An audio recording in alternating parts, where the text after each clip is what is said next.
Lockdown का चौथा चरण आज से शुरू हो गया है। किस तरीके की तस्वीर रहने जा रही है वो हम आपको बता देते हैं। देखिए क्या कुछ होगा।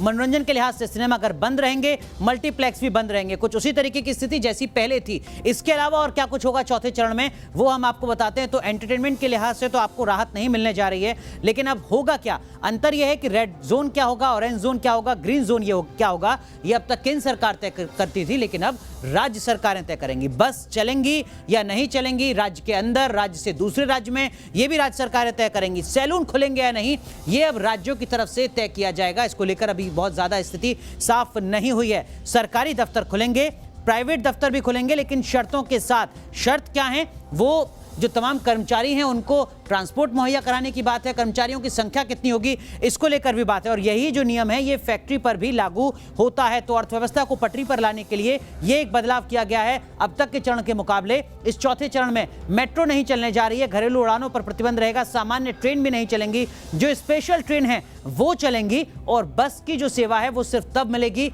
जब राज्य सरकार इस पर मोहर लगाती हैं। दुकानें खुलेंगी, अब आपके यहां पर बाजार खुलते हुए नजर आएंगे, लेकिन अंतर क्या है, यहां पर सोशल डिस्टेंसिंग का ध्यान रखा जाएगा। रेस्टोरेंट खुलेंगे लेकिन सिर्फ होम डिलीवरी आपको मिल सकेगी, आप रेस्टोरेंट में जाकर खाना नहीं खा सकते। मिठाई की दुकान भी खुलेगी, यहां पर भी सोशल डिस्टेंसिंग का ध्यान रखना होगा, उसी के तहत ये दुकानें खुलेंगी। सरकारी दफ्तर खुलेंगे जैसा कि हमने आपको अभी बताया था, और सिर्फ सरकारी दफ्तर ही नहीं खुलेंगे, जो प्राइवेट दफ्तर हैं वो भी खुलेंगे। शादी समारोह आप कि यहाँ पर हो सकता है, कोई आयोजन हो सकता है, लेकिन अधिकतम 50 लोग ही शिरकत कर सकते हैं। स्पोर्ट्स कॉम्प्लेक्स खुलेंगे लेकिन वहां पर दर्शक नहीं होंगे, यानी अगर आप ट्रेनिंग के लिए जाते हैं तो आप जा सकते हैं, लेकिन वहां पर दर्शक नहीं होने चाहिए। जो तमाम जरूरी सेवाएं हैं, जो आपातकालीन सेवाएं हैं वो खुली रहेंगी, ठीक उसी तरीके से जिस तरीके से अब तक के तीनों चरणों में भी खुली नजर आ रही थी।